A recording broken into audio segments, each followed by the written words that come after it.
House of the Dragon has allowed us to dive into the mysterious fantasy world created by George R.R. Martin, and the first season delves deep into the Targaryen history. As you can imagine, the tales of House Targaryen would be incomplete without the presence of dragons, and the show brings us several of them. One of the largest and deadliest dragons seen in House of the Dragon is Vhagar, the monstrous beast from Old Valyria, and the season finale has already proven just how deadly she can be. In this video, we will explore the fate of Vhagar in the book, so beware of some spoilers going ahead.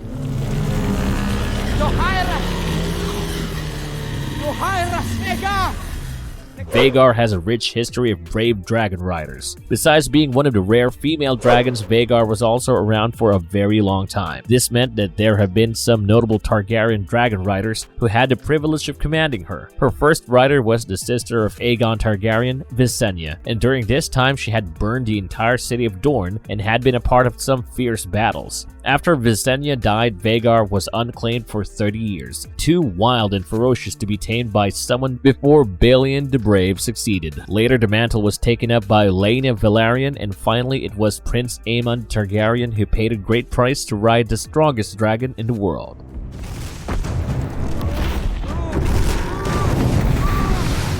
What happens to Vhagar in Fire and Blood? If you're a big fan of Vhagar and you love to watch her fury on screen, we would advise you to not get too attached. You see, Vhagar never makes it out of the Dance of the Dragons alive, and the Targaryen civil war causes her demise. But how did the largest and strongest dragon fall to her death? In the initial days of the battle, Vhagar was proving to be more than a handful for Queen Rhaenyra and her forces. You have already watched Vhagar munch on Luke in Arrax like a Toblerone bar, but there was still a dragon who could match up to her. Yes, you have guessed it right. Prince Daemon commanded Caraxes, and this was one of the few dragons who could at least pose a challenge for Vhagar. After Vhagar killed Princess Rhaenys and her dragon Meleys, Prince Daemon set out looking for Aemond and his dragon. Eventually, Aemond answered the challenge, and the two most powerful dragon riders tried to outmatch each other. Caraxes was almost half the size of Vhagar, but it was also a lot faster and could confuse Vhagar by outmaneuvering her. Prince Daemon was an experienced and skilled dragon rider, and finally he managed to get a lock around the neck of Vhagar. A powerful bite sent both dragons crashing into the lake below, and just as they were about to hit the ground, Daemon used the swift move of his sword to put it right through Aemond's eyes. Vhagar and Aemond's bodies were found years later, and it is assumed that the dragon died from the powerful bite in the Great Fall. Caraxes did not survive the fierce duel either, but to his credit, the dragon got the job done for Daemon.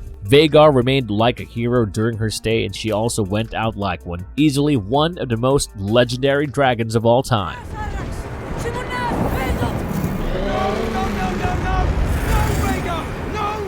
Would Vhagar have grown as big as Balerion if she didn't die? This is of course a hypothetical situation, but we cannot help but wonder if Vhagar could have grown as big as Balerion or even bigger. It is known that Vhagar was roughly 182 years old when she died, and she was the biggest dragon at that point. Balerion's exact age is not revealed, but he is said to have lived till he was 220, and he died of old age. By then, Balerion was so big that he could cover entire cities with his shadow. Since dragons keep growing till they die, and since Vhagar was already said to be almost as big as Vhagar, it wouldn't be a far stretch to assume that she would have grown to be just as big as Balerion. However, growing bigger than Balerion might have been tricky, because for that, Vhagar would have to survive longer than him. We don't know about the maximum age that a dragon can survive, but 220 seems to be a really high number to surpass. Vhagar might have died, but no one can deny that she had an impactful presence in the narrative during her stay. Do let us know in the comments below if you think that the showrunners will change some things about Vhagar's death in the second season, and also tell us if you wanted her to survive the course of the war. I'll see you guys in our next video.